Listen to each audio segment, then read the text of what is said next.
billionaire entrepreneur Elon Musk puts his money where his mouth is. I am personally guaranteeing that value and standing behind that guarantee with all of my assets. His greatest asset is his ability to take this big, big dream and make other people believe that it's true. The determined engineer's big dreams transformed 3 industries. I'm just wishing to any entities that are listening, please bless this launch. Here's an immigrant from South Africa coming to America to say, NASA, that whole rocket thing you're doing with the space shuttle, I've got a better way. His better way meant risking everything. We had maybe about a week's worth of cash in the bank, or less. I had to make a choice then that either I took all of the capital that I had left from the sale of PayPal to eBay and invest that in Tesla, or Tesla would die. Others weren't so willing to take a chance on him or his companies. You put $90 billion, like 50 years worth of breaks into solar and wind, to Solyndra and Fisker and Tesla and Enter1. I mean, I had a friend who said you don't just pick the winners and losers, you pick the losers. It's very unlikely that the Tesla investment is ever repaid to the taxpayers. Electric vehicles are really not possible in ways that would be effective for most consumers still. But his bets have paid off. We didn't just repay the principal, we actually repaid it with interest and a bonus payment. So ultimately the U.S. taxpayer actually made a profit of over $20 million on this loan. Elon Musk has even bigger dreams that might just take him farther than anyone else. Elon Musk goes a step further. Earth's not big enough. With SpaceX, he literally wants to go to Mars. In the long term, I'd really love to go to Mars, and that's the overarching goal of SpaceX.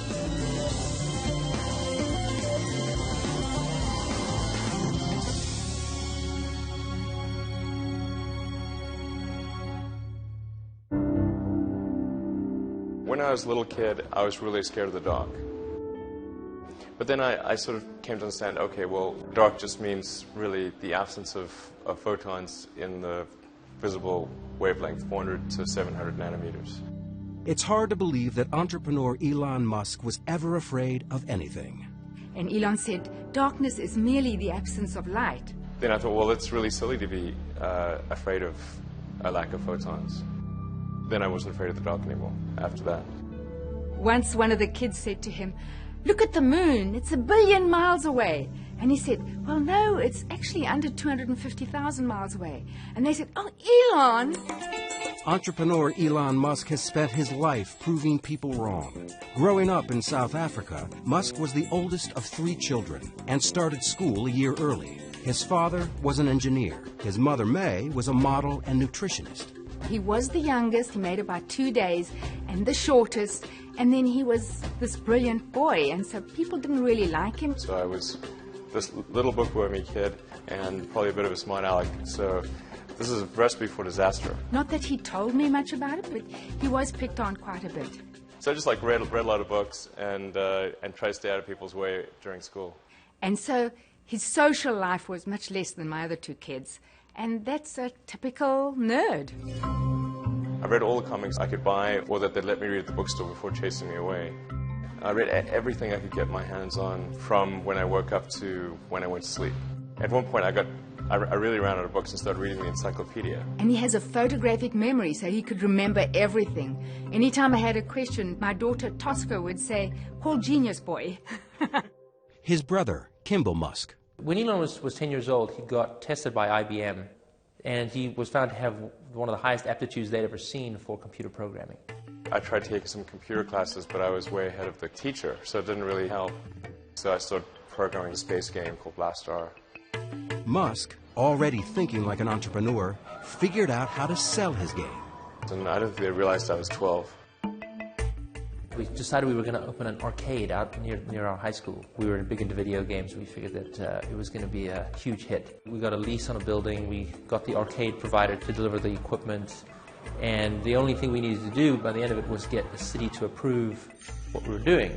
But an adult had to apply for a city permit, and they hadn't told their parents what they were up to.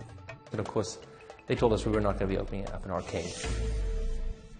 Max Chafkin is a technology and business journalist who has profiled Elon Musk several times. Really, the most amazing thing about his childhood is his escape from South Africa. I remember thinking and saying that America is where great things are possible, more than any other country in the world. It's a little cliche, but it's true. America is the land of opportunity. By moving, Musk would also avoid mandatory service in South Africa's army.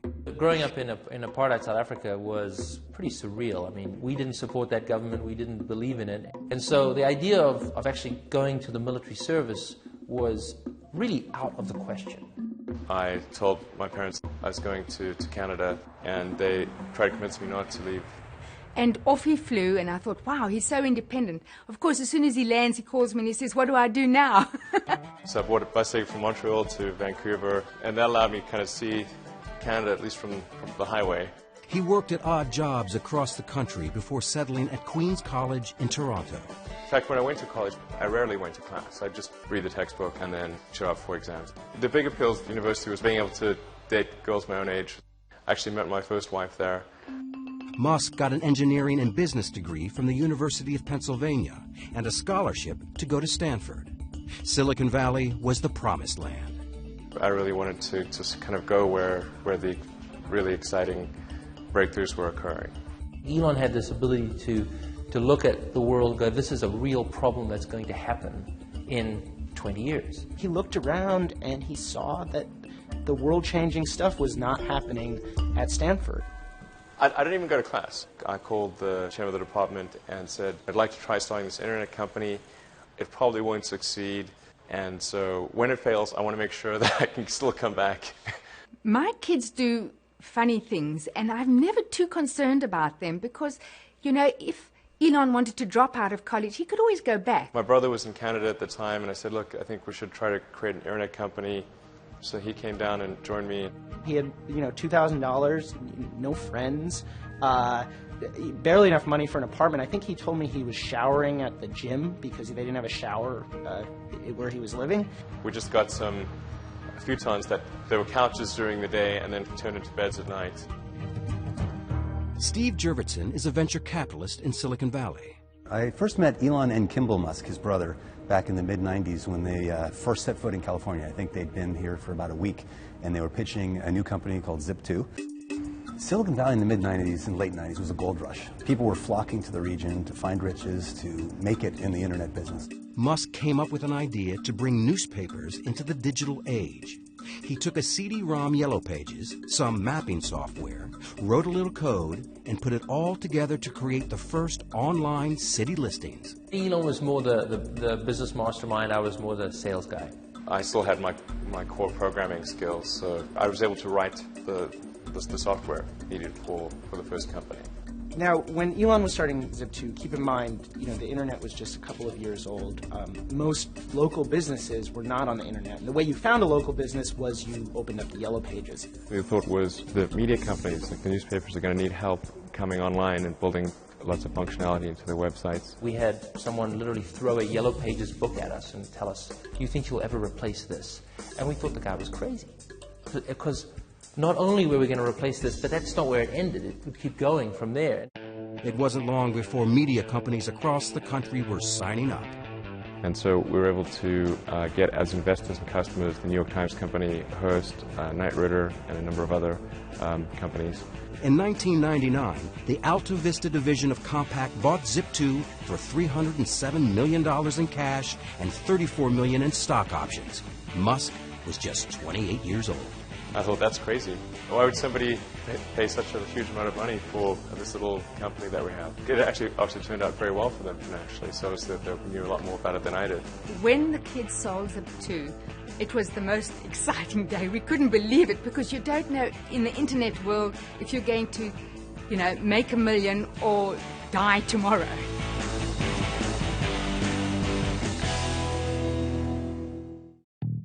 In February 1999, Elon Musk sold his first company.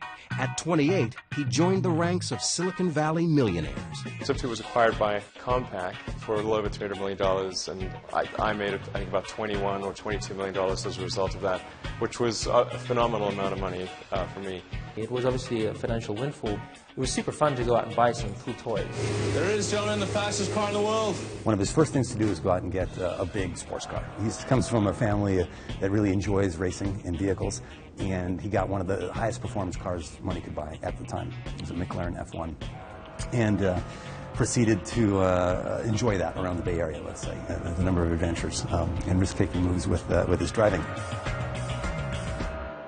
While I'm sure it felt wonderful to have all this money and to have people recognizing success, I think he was also frustrated that this company hadn't become as great as he wanted it to be. It hadn't changed the world. It had just slightly altered the course of newspaper history, which I think from his point of view is, kind of a piddling accomplishment.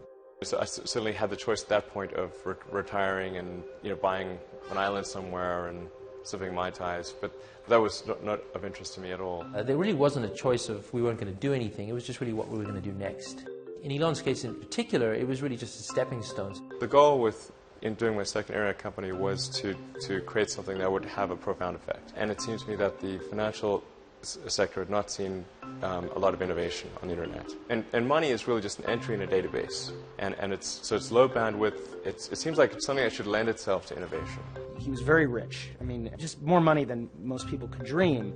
And he took almost no time in between that sale and starting the company that became PayPal. Musk's new company created something we take for granted today. It changed the way the world buys things, the way money is transferred from one person to another. At the time, transactions were very slow. People would have to mail checks to each other, so it could take weeks just to complete a single transaction. With his windfall from the sale of Zip2, Musk quickly turned around and founded X.com to make electronic cash transfers possible. But his new company collided with a rival mobile payment company called Confinity. And they were really competing against each other, and the real enemy at the end of the day was eBay. We combined our efforts in order to compete effectively against eBay's built-in system. They called the new company PayPal. When he looked at PayPal, his goal was not to create a place you could do person-to-person payments. His goal was to transform the financial industry. We're able to become the leading payment system in the world, and then eBay finally threw in the towel and acquired PayPal in early 2002. Musk and his partners sold PayPal for $1.5 billion. Musk was the largest shareholder and walked away with $180 million. He was 30 years old. I could have bought probably a chain of islands, but that again, that was obviously just not of interest to me. Islands weren't of interest, but outer space was. It's just a much more exciting, inspiring future if we're out there exploring the stars, as opposed to a future where we are forever confined to Earth. I was thinking, well, I wonder when we're going to Mars. When is NASA going to go to Mars? And I went to the NASA website, and there was no plan to go to Mars, and no plan to really even take the next step in space exploration. This is Elon saying he wants to go and enable the human civilization to leave the planet Earth. It's about as big a vision as you could possibly imagine. And that's going to require funds, and he has enough funds to go do it, so he's going to go do it. Musk had the outrageous idea that private enterprise could actually re-energize space travel. And in June 2002, he founded Space Exploration Technologies, or SpaceX. Elon was the only funder of the company for its early years. Another incredibly risky move to say, nobody on the planet thinks this idea is financeable. I'm going to fund all of it myself, to the tune of almost $100 million, which was the majority of his net worth at the time, into a dream to take on the military-industrial complex. Here's an immigrant from South Africa coming to America to say, NASA, that whole rocket thing you're doing with the space shuttle, I've got a better way. I actually traveled to Russia 3 times to look at buying a refurbished ICBM without the nuke. And I came to the conclusion that the thing that was really holding us back from making much more progress in space was really that rockets had not evolved since the 60s. So the trick isn't figuring out how to get to orbit, it's figuring out how to get to orbit cheaply. So I had to come up with lower-cost ways to produce engines, the primary structure, the electronics, do the launch operation, as well as run the company with very little overhead. And the sum of inventions in all those areas is what has led us to a roughly 3- to 4-fold improvement over the cost of other rockets in the United States. What SpaceX has been very successful at is taking basically off-the-shelf technology, stuff that was developed by NASA 50 years ago, and streamlining it. So in that way, he's kind of the Henry Ford of space, because Henry Ford didn't invent the automobile, he just figured out how to make the automobile, commercially viable. Musk was more than just an entrepreneur. If you ask Elon how he managed to teach himself rocket science, he'll just look at you very seriously and just say very quietly, "I read a lot of books."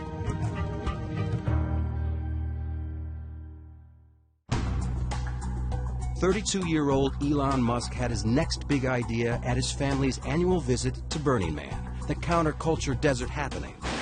Although still fascinated by rockets and fast cars, he wanted to find a way to end Earth's addiction to fossil fuels. I was one that suggested the idea of going into the solar power arena to Lyndon and Peter Wright, my cousins. He basically hands this idea to his cousins and says, "If you want to start this, I will fund you, and it'll be your company, but I'll be the chairman."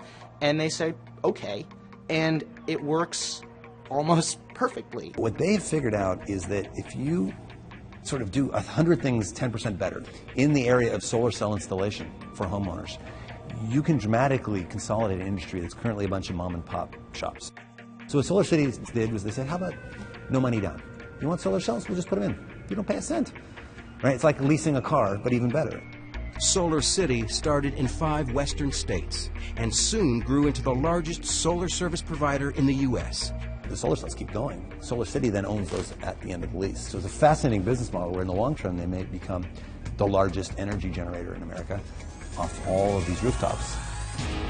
But renewable energy was just one part of a much bigger goal. Musk had a more ambitious plan for a sustainable future. He had this idea that he wanted to make electric cars, help humanity get off fossil fuels. And so Solar City is about sustainable energy creation, whereas Tesla is about sustainable energy consumption. In April 2004, Musk helped launch Tesla with $6.3 million of his own money. It was the first auto industry startup in decades, and the only one born in Silicon Valley. And it's really pretty simple. It's, make a high-priced car at low volume, because that's essentially the only thing we could afford to do. And then step 2 is a medium-priced car at medium volumes, and step 3 is a low-priced car at high volumes. Tesla's plan was to introduce a high-end, high-performance product to first attract outliers, then make an affordable car for the masses. Tesla's co-founder and first CEO, Martin Eberhard. We expect to change the way people think about electric cars with this car, and that we hope to open the market for us to sell other electric cars. But we also know that if you start off by saying, let's first change human nature and make everybody drive crummy little cars, that doesn't work. So instead, let's build a car that people want to drive. Let's build a car that's hot and desirable and beautiful, and convince people that driving an electric car is not a compromise. This idea of actually going in and putting it in a high-end car and breaking the mold of what an electric car was exciting. This is no longer going to be a golf cart. This is going to be a Ferrari. Any cops watching? Nope. Coast is clear. When we first saw Tesla, it had a good explanation for how they get to market without having to spend exorbitant amount of money, how they would create a brand and an object of desire in consumers, and each part of the story clicked together. He talked about Silicon Valley smarts being able to show Detroit how to do something that Detroit didn't think was possible. It's batteries, it's drive electronics, it's electric motors. Those are skills that are present in Silicon Valley and not present in Detroit. Tesla's revolutionary technology for the Roadster started with a computer battery as the power source for the automobile. J.B. Straubel, Tesla's chief technology officer, was the main designer of the electric powertrain. For the first time, it was possible to drive over 200 miles and have performance that was directly competitive with what a gasoline car could do. And Tesla was the first company to to take those principles and put that into practice and try it. California Governor Schwarzenegger showed up for the Roadster's 2006 coming out party. I test drove this one. It's hot. He bought one. So did Leonardo DiCaprio and George Clooney. But could Musk sell regular customers on his idea? At that time, there was very little activity in the auto industry in electric vehicles. We were in the age of the large SUV. So it was a little unusual to hear about this company in California that was planning to come to market with a high-end all-electric sports car. We were very passionate about trying to make sure that this car was going to just throw down the gauntlet on what the technology could do and really prove to the world that electric vehicles, could be incredibly fast and could have incredibly long range. There was kind of a sense of adventure, doing these things for the first time and doing it in a really scrappy way. We did some of the very first battery packs in my garage in Menlo Park before we actually were able to rent a real office. The big issue for Tesla, as with all electric cars, has been the batteries, their cost, and how long they last. Eric Noble is president of CarLab, an automotive consulting firm that evaluates new cars and trucks. American consumers are very ready for battery electric vehicles. Unfortunately, battery electric vehicles aren't ready for American consumers. The first results at Tesla seem to support this gloomy forecast. Tesla, when we first started out, the thought was simple and really, obviously, in retrospect, quite naive, which was to make use of some technology that we develop ourselves, but also some technology that we'd license from AC Propulsion, put that together and create an electric sports car that would be compelling. So, let's see, where did that fall apart? It fell apart when the team told Musk that the projected cost had skyrocketed from $65,000 to $140,000. As the problems mounted, Musk faced a do-or-die decision at Tesla. He would have to choose between investing his PayPal payoff or let his new company collapse. And Elon was looking at this and saying, the dream is still there, but oh my gosh, what have I got? I've got to get this under control.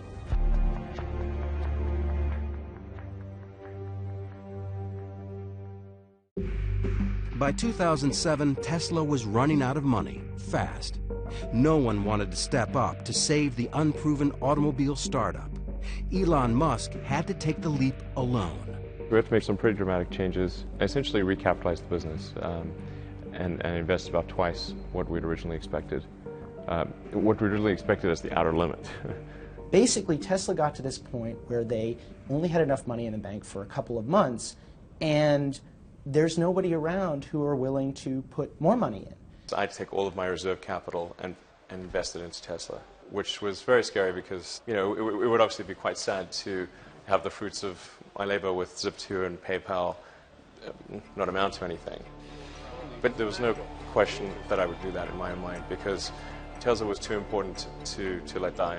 I'm available 24/7 to help solve issues. Right. Call me 3 a.m. on a Sunday morning, I don't care.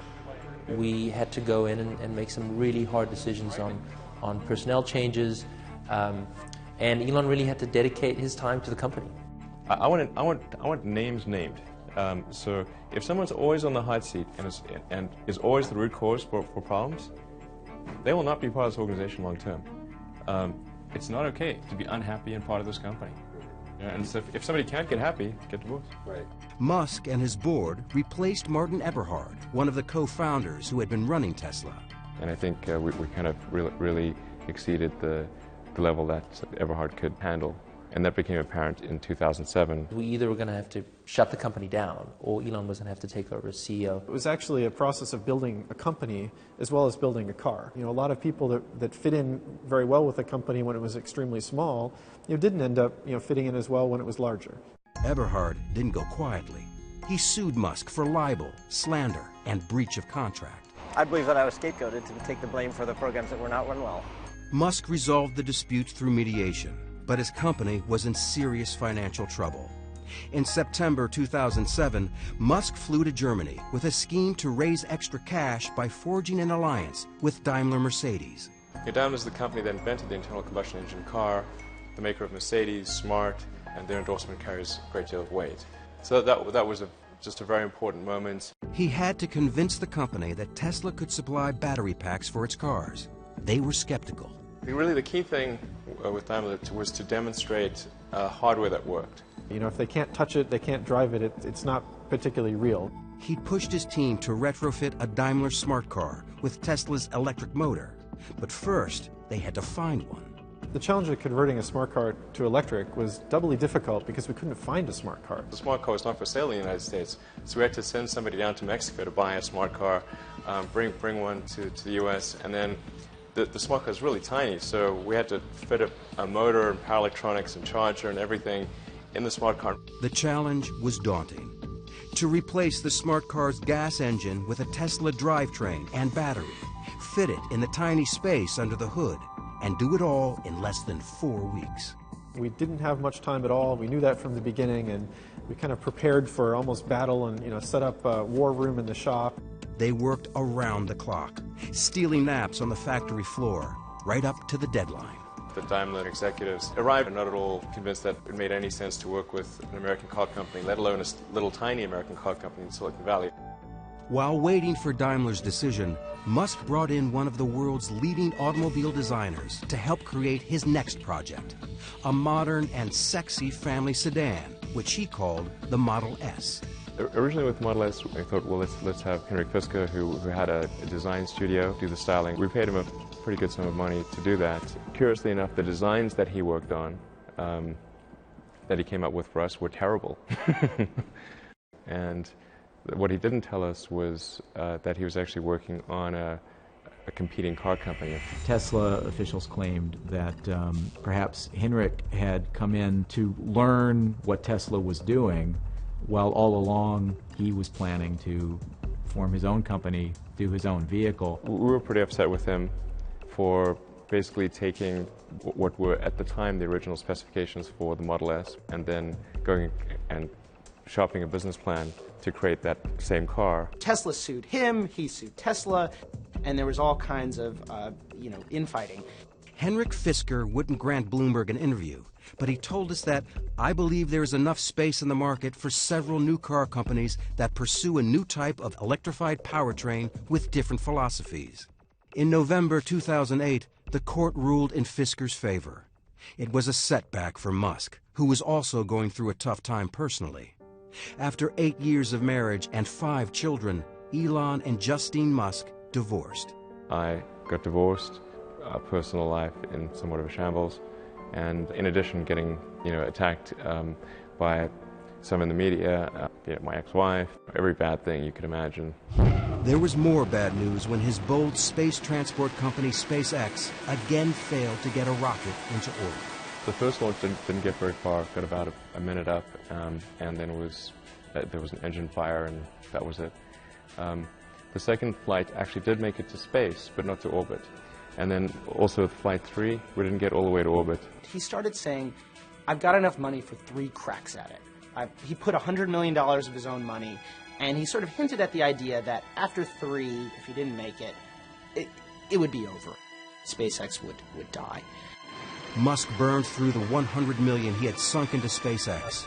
Now he was on his way back to the drawing board. 3 days after the failure, he announced, first that he knew what was wrong.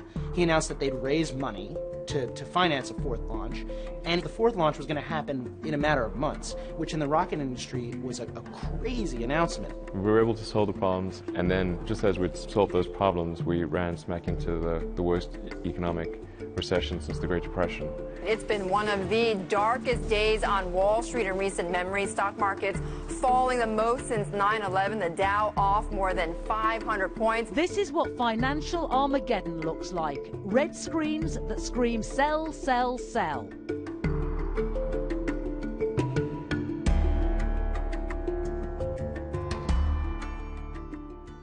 It was a week that shook Wall Street and indeed the world. And a realization that the economy may still head into a deeper downturn.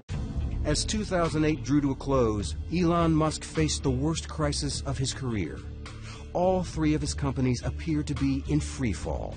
The worst point was probably just the weekend before Christmas in 2008. We had the economic tsunami take place and made things even worse. If it wasn't needed, we had to shut it down and just figure out how do we get through this dark period and not go bankrupt. General Motors shares falling to more than a 20-year low after Goldman cut the automaker's rating to sell on a worsening sales outlook. That was tough. I mean, it was obviously an economic period that saw the bankruptcy of General Motors and Chrysler, and there we were, a young company selling a very optional car. I mean, it was really people don't need a $100,000 sports car. And they certainly wouldn't want one getting poor reviews. The popular BBC program Top Gear took the Tesla Roadster on a test drive in December 2008. This car then really was shaping up to be something wonderful. But then... although Tesla say it'll do 200 miles, we worked out that on our track it would run out after just 55 miles. And if it does run out, it's not a quick job to charge it up again. The combative CEO charged the incident was faked and said he had proof that the Roadster had not run out of power. He sued the BBC to block reruns of the show. The case was later dismissed. But things would get even tougher. His energy company, Solar City, foundered. The bank that had backed their leases pulled out of the deal. I certainly did not anticipate that we would have the worst economic climate since the Great Depression, and one which was disproportionately bad for cars. I mean, General Motors went bankrupt. I mean, General effing Motors, you know? Musk was in the fight of his life. We had maybe about a week's worth of cash in the bank, or less, and there was just very little time left in the year to resolve these things. I mean, there were like 2 or 3 business days left in the year. I never thought it was possible for me to have a nervous breakdown, but if it was possible for me to have a nervous breakdown, that was about as close as I was going to come. When Elon was going through his sad period, I was so sad. I felt like I had a hole in my heart, and there's nothing you can do. You just hurt so much, and I just didn't see him getting out of it. He was just so sad. And then the next thing I get this call saying, "Ma, you can't believe it. I've met a wonderful woman."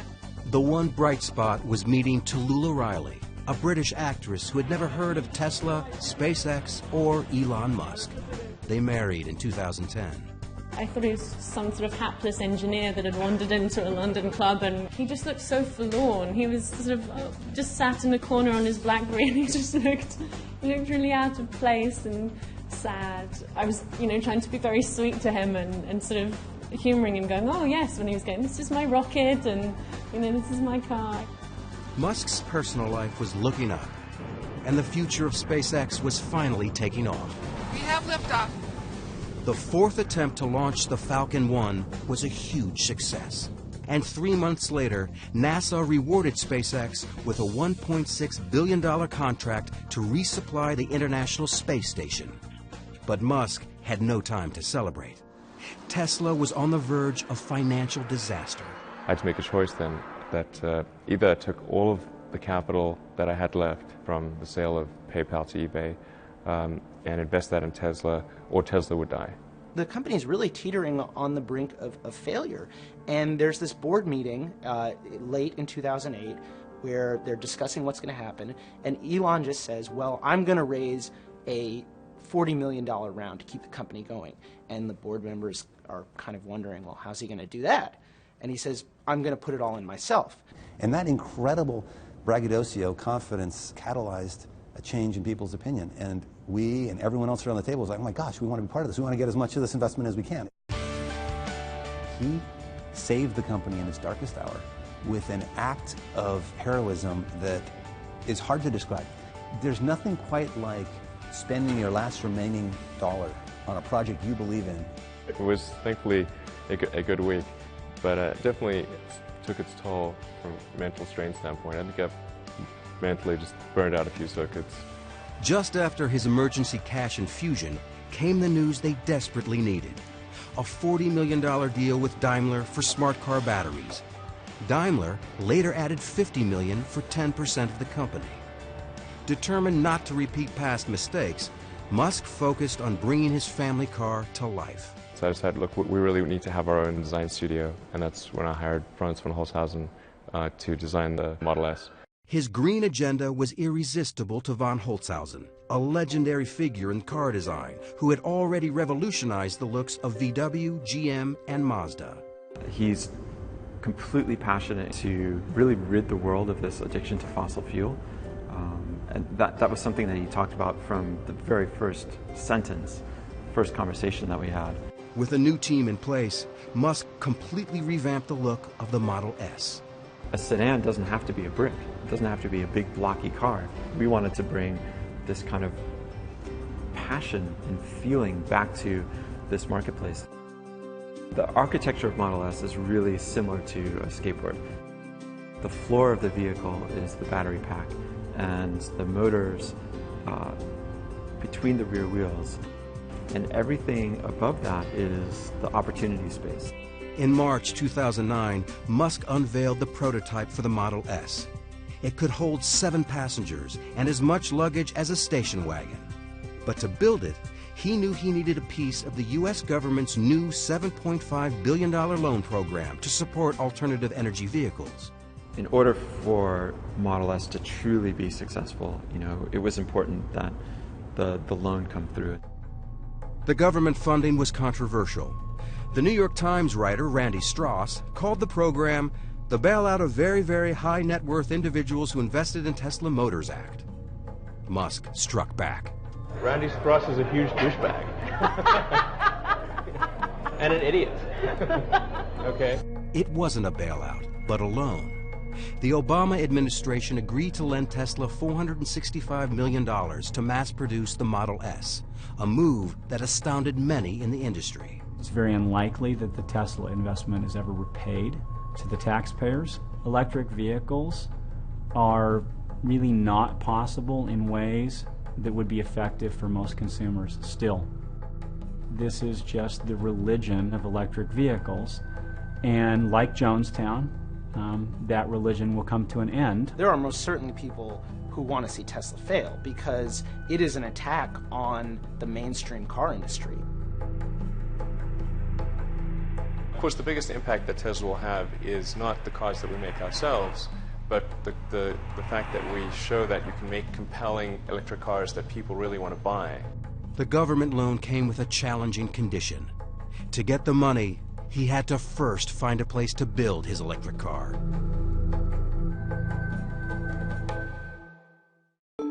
Tesla burned through $300 million since 2003. Elon Musk needed to get his Model S into production fast. Ever the risk taker, he took another giant gamble, purchasing a plant in Fremont, California, abandoned by Toyota. The dream factory location for Tesla was always the NUMMI factory, which was a 50% Toyota, 50% General Motors factory. It's one of the biggest car plants in the world.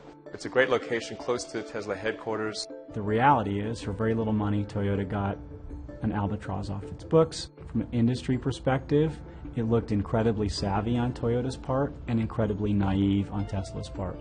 Car factories are big pieces of sunk capital. To retool a factory takes a tremendous incremental investment. The acquisition released the government funds to begin production. Despite the fact that Tesla had posted a profit just once since its founding, Musk took his company public in June 2010. The smartest money in the world is betting on Tesla. Not everyone was as upbeat about the company's future. Tesla stock voted by Wall Street as the least likely to succeed. You don't want to own this stock. You don't want to lease it. Heck, you shouldn't even rent the darn thing. There hasn't been an IPO of a car company in America since Henry Ford, and that caught people's attention. Investors ignored the skeptics. Tesla raised $226 million in its IPO. Musk now had the capital to get rolling on the Model S. You just saw on his face this sort of just elation and this feeling like all of this suffering is worth it, and it's real now. 3, 2, 1. Liftoff. Falcon 9 has cleared the towers. In 2010, after winning the $1.6 billion contract from NASA, SpaceX became the first private company to successfully launch and return a spacecraft from orbit. So SpaceX was the first purely commercial ground-up development to reach orbit. The first successful launch at SpaceX was an incredibly emotional time. Falcon 9 Stage 2 and the Dragon capsule are now in orbit around the Earth.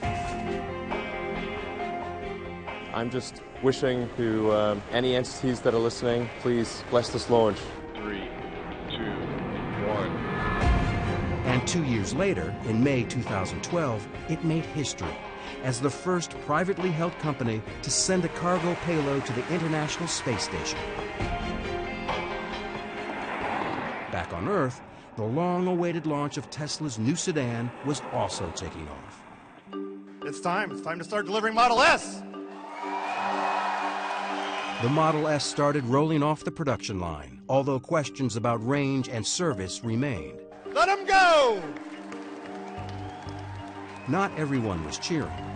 In a 2012 presidential debate, Republican candidate Mitt Romney blasted President Obama for the government loan to Tesla, lumping Tesla in with other financially troubled green companies. You put $90 billion, like 50 years worth of breaks into solar and wind, to Solyndra and Fisker and Tesla and Enter1. I mean, I had a friend who said you don't just pick the winners and losers, you pick the losers. But Tesla was no loser in the eyes of the automotive industry. The Model S was the first electric sedan to win Motor Trend's Car of the Year. Musk didn't have much time to celebrate. A few months later, the New York Times delivered a devastating review of the Model S. It reported the battery died on its test drive from Washington to Boston and published an image no CEO would want. There was this sad shot of our car on a flatbed, as though that was the only outcome possible for such a drive. And that's just not true. Musk went on the offensive. And lots of people said, oh, you know, it doesn't matter if you're right or wrong, you don't battle the New York Times. And it's like, the hell with that. The battle between the reporter and the renegade CEO ended when the New York Times public editor concluded the reporting was imprecise, but not done in bad faith. But the story didn't affect his bottom line. Remember that loser comment from a presidential candidate about the $465 million government loan? It really feels good to have repaid the U.S. taxpayer. That's really what's important here. And we didn't just repay the principal, we actually repaid it with interest and a bonus payment. So ultimately the U.S. taxpayer actually made a profit of over $20 million on this loan. Tesla repaid the loan 9 years ahead of schedule. Never short on optimism or confidence, Musk made a stunning promise for the nearly $70,000 car. We're guaranteeing that the value of the Model S will be no less than that of a Mercedes S-Class after 3 years. I am personally guaranteeing that value and standing behind that guarantee with all of my assets, not just with Tesla. He has guaranteed free charging for the life of the car and has expanded the charging system across the country. You'll be able to travel all the way from LA to New York just using the Tesla Supercharger network. And the Supercharger system is free. So it's not just free now, it's free forever. That's the Tesla commitment. His commitment to customers has paid off. Since its IPO, Tesla shares were up more than 5-fold. SpaceX and Solar City were also turning profits. And NASA's our biggest and most important customer, but almost 3/4 of our customers are commercial.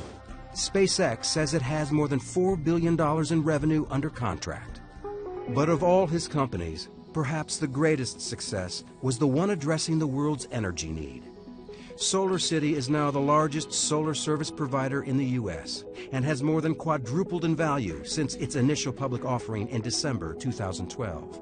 Solar City has been very, very impressive. I mean, there are, thousands of people with panels on their roofs and lots of big offices. I believe eBay has Solar City panels. So it's having a very big, very visible impact on the world. He really wants to change the world.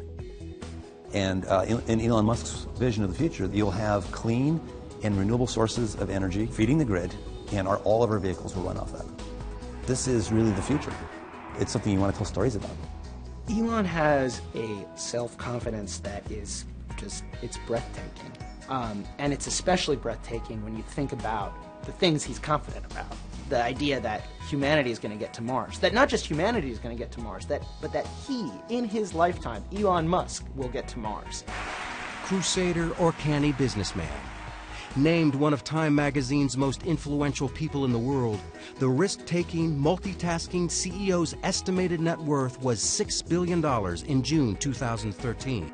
Divorced for the second time, Musk splits his time between his 5 sons, his companies, and thinking about the future. Just, is it significant? Really, the question is, are things I'm working on, are they really going to matter, or do they have the potential for really mattering?